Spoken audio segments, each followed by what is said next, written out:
So you want to improve your self-tape setup without breaking the bank, or you want to make your first self-tape and you want to make a really good impression.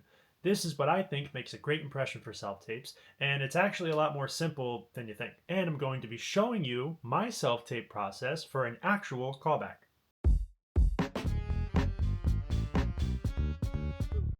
Let me preface with saying that there is no right way to do a self tape.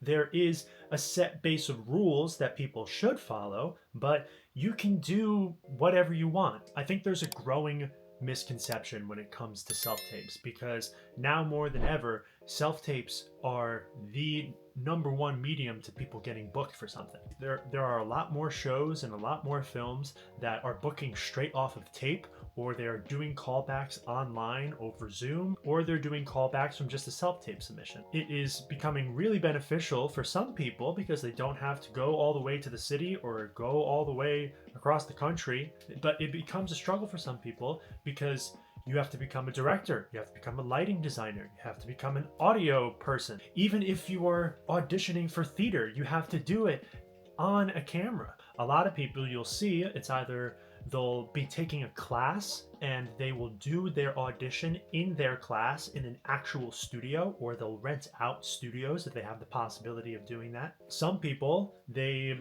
buy something off of Amazon. They buy a blue screen or a ring light off of Amazon. Or some people, they just film it in their room on a blank wall.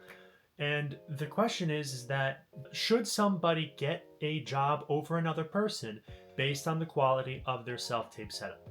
No. When it comes to a self-tape setup, you only need two things. They need to be able to see you and they need to be able to hear you. And when I say that, I mean they need to see you clearly, so we're not having crazy shadows, or we're not having cropping issues where we're only seeing certain parts of your face or your body, especially if they are asking for specific shots during the callback, if they want you to go into a close-up or if they want you to do a chest up. Now, I think that it is a spectrum. I think you can go too far down the rabbit hole when it comes to audio to where it becomes too isolated that it's going to take somebody out of the scene. And also, on the other side, you can have a microphone that is so bad that it's barely legible and it sounds like one of those $4 headsets from Walmart. I think nowadays, if you want it to be super simple, you should try and make it as simple as possible because you should be focused more on the acting portion of it rather than your self-tape setup. And it can get a little bit tricky as well when it comes to musicals because there are speakers and you need to use those speakers to play music while you are singing. Some people, they have the ability to get a live accompanist for their auditions, and some people they don't, and you need to use a karaoke thing on YouTube or an audio that the casting director sends you. If it means we want to see you, I would recommend just using any cheap light that you can find that is going to highlight your face and not give you any crazy shadows in the background. So if you want to buy it off of Amazon, if you want to buy it off of Walmart, if you want to buy a ring light, that's great. You don't even need a tripod. I mean, I can't tell you how many actors I've seen, including myself, that have used books and shelves and trash bags and trash cans and all of these things to lift up this like Jenga tower to hold their camera or hold their phone. I've done it many, many times. I would say for lighting, it shouldn't change the color of your skin entirely to where you look totally different than what you would look like going in person. The main point is you want to be able to have your setup to be good enough to where it doesn't distract from the performance. It's like it is more beneficial for you if you have a more expensive setup, but you also don't want to be filming a movie because that's not the point of a self-tape. So if you're trying to match their vision of what you think this looks like, it may not match that vision and that may actually not help you. Whereas if you have a blank, clear template of a self-tape, then they're going to be so focused on what they can do with you and how you fit into their direction. So now when it comes to blue screens or green screens, one of the main reasons why we use them as actors is because you can use them anywhere. So if you are traveling or if you are in a show currently and you need to do an audition, if you do it behind that blue screen, you could do it anywhere and nobody would know the difference. But it's also to help reflecting the lighting and able to highlight you more as the actor, so there are less distractions. But it is not the end all be all. You don't have to have a blue screen in order to give a great performance. Now, when it comes to having to hear you, I honestly have not experimented with audio quality that much. Anytime that I have used audio, I have used either my phone that I'm filming on, or if I'm using like a DSLR camera, if I just have it with me, I use that audio. I don't put in any mics or any different kind of things. If I'm using a speaker for something, if I need to sing with music, I will just get my laptop, or I'll use my TV or something, you know, like an Amazon little Fire Echo thing, any kind of speaker. Just using your phone camera or using the camera that you're using, that audio is going to be perfectly fine because you are singing right to it, or you're speaking right to it. I will eventually give updates when I'm experimenting with things and see if I like something more, but as of right now, it's like everything that I have booked, I have used with my default microphone.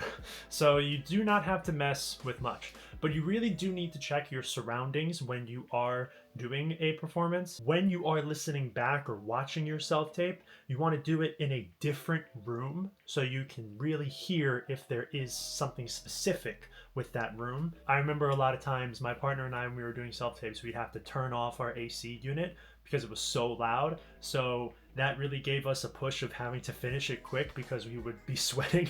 And when we were sweating, it's like, okay, we have to finish this now. No matter what you get, or no matter what you do to your self-tape setup, it's really just to make you feel more confident in the space that you are auditioning in. So if you feel confident with a blank wall and one of your lamps and you think it looks good and you're confident in it, then that works. And if you want to buy something that's super expensive that's going to make you look very good, then do it. If it's going to make you feel confident, it's going to give you the best audition, do it.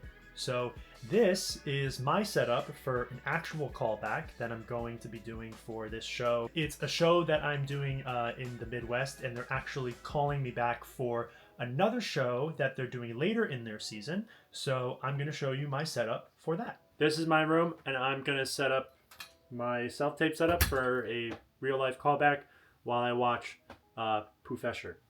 Poofessor? Poofessor. Poofessor.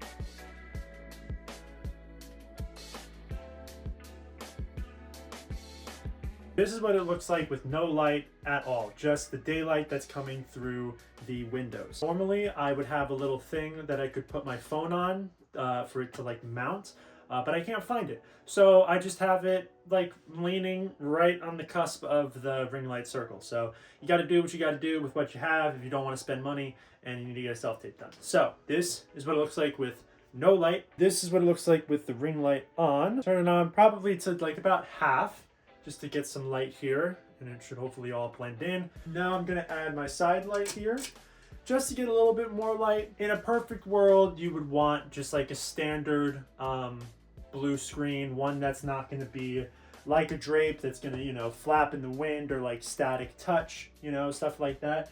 But not everything is perfect. You know, you got to do what you got to do with the room that you're in. Honestly, I could do it without this and it would still be fine with just like my white wall too. So now I'm gonna film this self-tape.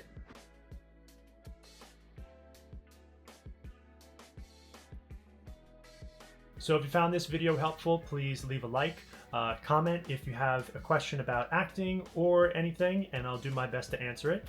Thanks for watching, and I'll see you soon.